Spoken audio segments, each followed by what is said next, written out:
नमस्कार शेतकरी मित्रांनो, माऊली ॲग्रो या आपल्या यूट्यूब चॅनलवरती आपलं सर्वांचं स्वागत आहे. शेतकरी मित्रांनो, जो आता आपण प्लॉट बघत असाल हा साधारणपणे 1.5 एकरचा प्लॉट आहे आणि या प्लॉटमध्ये आपण राजमा पिकाची लागवड करून साधारणपणे 25 दिवस झालेत. म्हणजे डिसेंबरच्या स्टार्टिंगच्या आसपास आपण याची पेरणी केली होती. 1.5 एकरचा प्लॉट पूर्णपणे वायाला गेला आहे. पूर्ण पैसा गेला, मेहनत गेली. तर याच्या मागचं कारण काय आहे, असं मी का म्हणतोय, कशामुळे हा प्लॉट गेलाय, तुम्ही काय चुका केल्या नाहीत पाहिजे याविषयी आपण सविस्तर माहिती आज या व्हिडिओमध्ये पाहणार आहोत. त्यामुळे व्हिडिओ हा शेवटपर्यंत पहा. शेतकरी मित्रांनो, राजमा पिकाची पेरणी करायची तर फक्त रब्बी हंगामामध्येच राजमा पिकाची लागवड करायची असं मी का म्हणतोय. तर रब्बी हंगाम निघून गेल्यानंतर म्हणजे सोयाबीन काढल्यानंतरच आपण याची पेरणी केली पाहिजे. 1.5 एकरचा प्लॉट आहे. वरून या व्हरायटीचा आपण राजमा पेरला होता, परंतु पूर्ण प्लॉटवरती रोगाचा प्रादुर्भाव हा दिसून यायला सुरुवात झाली. आता फक्त 25 दिवसाच्या प्लॉटवरती जर अशा पद्धतीने रोगाचा प्रादुर्भाव व्हायचा असेल तर राजमा पीक हे परवडणार नाही.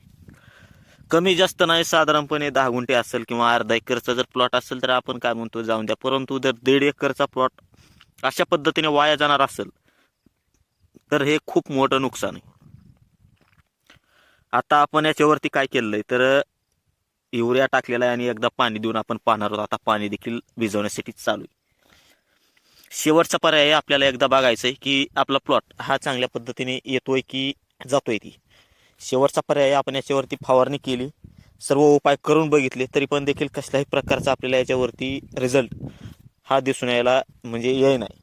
पलीकडल्या साईडचा जर आपण प्लॉट बघितला तर तुम्हाला दाखवतो तो प्लॉट कशा पद्धतीने, साधारणपणे 2 महिन्याचा प्लॉट आहे. त्याच्यावर देखील अशा पद्धतीने रोगाचा प्रादुर्भाव आता दिसायला सुरुवात झाली. पूर्णपणे पानं आकडून गेलेत, आपण बघू शकता. फुलं लागायला सुरुवात झाली आणि अशा वेळी जर असा प्लॉट वाया जायचा आकार जर झाला, म्हणजे लक्षणं दिसायला लागली, तर राजमा पीक हे खरोखरच आपल्याला परवडणार नाही.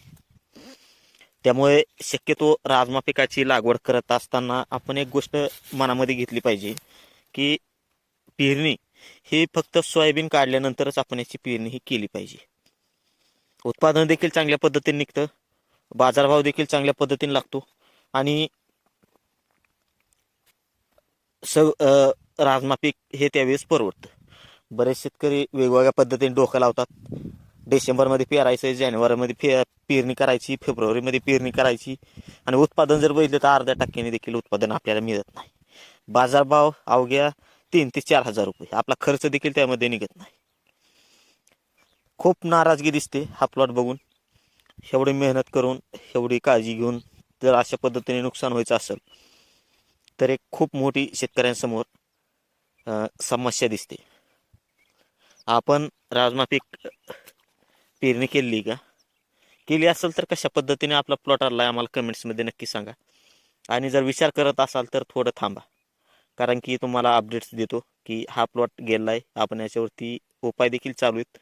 हा प्लॉट सुधारतोय की नाही, पण माझ्या माहितीस तो हा प्लॉट सुधारणं फक्त 20% चान्सेस आहेत. कारण की फुलोरा अवस्थेमध्ये आलेला प्लॉटवर देखील अशा पद्धतीने जर रोगाचा प्रादुर्भाव दिसत असेल तर ह्या लहान पिकावरती तर आपल्याला दिसणारच. पलीकडला जो प्लॉट असं आहे त्या प्लॉट आता काढणीसाठी आला आहे, आणि परंतु काढणीला आला आहे तरी पण त्याची देखील पानं अशा पद्धतीने. तुम्हाला याच्यावरती उपाय काय माहिती आहेत का? माहिती असतील तर देखील आम्हाला कमेंट्समध्ये नक्की सांगा. आपल्या देखील अनुभव आम्हाला शेअर करा, आम्ही देखील त्याच्यावरती उपाय करून पाहू की चांगल्या पद्धतीने वर्क होतं आहे की नाही. तर व्हिडिओ कसा वाटला, व्हिडिओ जर आवडला असेल तर व्हिडिओला आपल्याला एक यूट्यूब चॅनलला सबस्क्राईब आणि फेसबुकवरती जर पाहत असाल तर फेसबुक प्रोफाईलला फॉलो नक्की करा. तर धन्यवाद.